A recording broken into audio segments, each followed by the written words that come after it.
We are celebrating agriculture. Welcome to the Nebraska State Fair. Ahead on Grow, we'll see the work that goes into judging exhibits at the fair. Plus, look at real-world research, just how many pods these soybeans have. And talk to the state ag director, just back from a trade mission to Mexico. It's time to grow.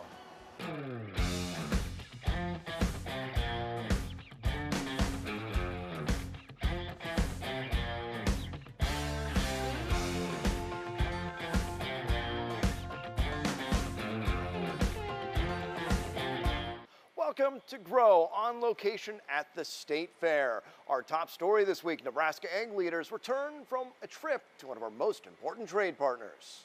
Governor Ricketts led a delegation of 25 on a trip to Mexico City. The group included representatives from Nebraska agriculture, agribusiness, higher education, and economic development. During the trade mission, the delegation thanked Mexico for trade in the past and expressed hope for a new NAFTA deal. We caught up with State Ag Director Steve Wellman at the State Fair with more. Well, first of all, Mexico's a #1 export market for Nebraska ag products, almost $1 billion last year.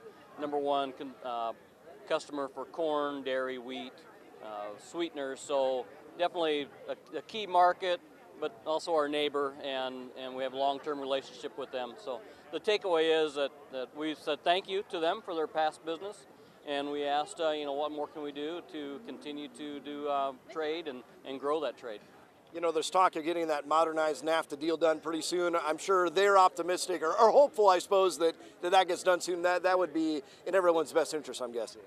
Yeah, I think it would be in everybody's best interest to get something renegotiated there and move on.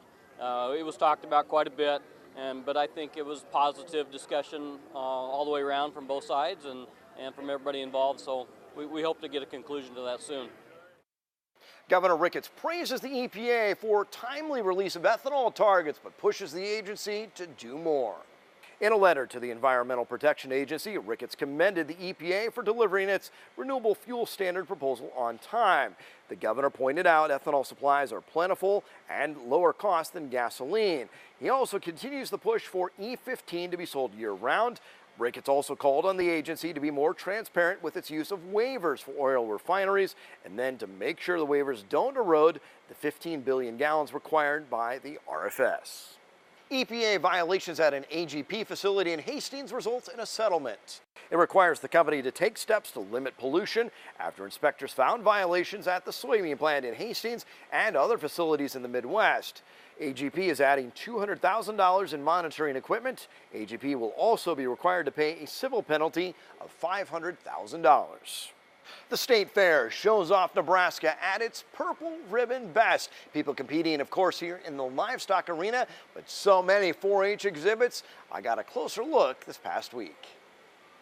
We are down to 1 box of plastic bags. The queens of kolaches are on the hunt. If you want to go, or I can go too, but... Running out of bags to seal up scones and braids of bread. Out of that bag. That's what happens when scores of volunteers fill the 4-H building, where tables overrun with ribbons and baked goods of every kind. We judge about 1,500 food exhibits in 10 hours or so. I was a 4-H'er for as long as I can remember. Judy Dickey is a lifelong 4-H'er. Cooking, sewing, and my son and kids, they all did the livestock as well. This summer she judged projects at about a dozen county fairs, all leading up to this. It's a culmination at State Fair. What kind do we got? Jams and jellies. There's no recipe on that one? Put to the test. Oh, that's too bad. Appearance counts. You know, that's a big thing, whether we went to eat something, whether it looks nice or not. 4-H is about growing leaders, and judges also want to see if kids experienced something new and learned from it. So we've just got some awesome, well-trained judges who just really know what to look for and what kinds of things that we want our 4-H'ers to learn. Judges say it's better than Pinterest, stealing a recipe or two. I took a picture with my phone so I can go home and try it. But baking at home might wait a while. Kind of after looking at so many for so much, you just kind of go, oh, that's... But there's some really good looking things though. No worries about it going to the waistline here. 16,000 steps already. As they stay active and only sample each item. Just a little nibble and you can kind of tell. Awarding ribbons as kids taste success. amazing what kids can do. The level of skill and talent in baking, some things I'm going, I couldn't do it if I tried when I am at home. Joining us now is Bill Lucky, Up for America's Pig Farmer. What does that mean?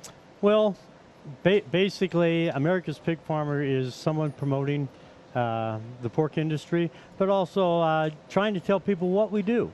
It's very important to let people know how we take care of our pigs, what we do for them, how we take care of the environment, things like this. So it's just being a spokesperson for the industry, and it's been a lot of fun. I've been doing it over the years, but this is sort of a special way to do it. Yeah, exactly. Tell us a little about your operation. You're up by Columbus, right? Yes, we're up by Columbus. It's a family operation. We have space for about 4,000 pigs. We do some custom feeding for another producer. My son has a cow-calf herd and also runs a small feedlot.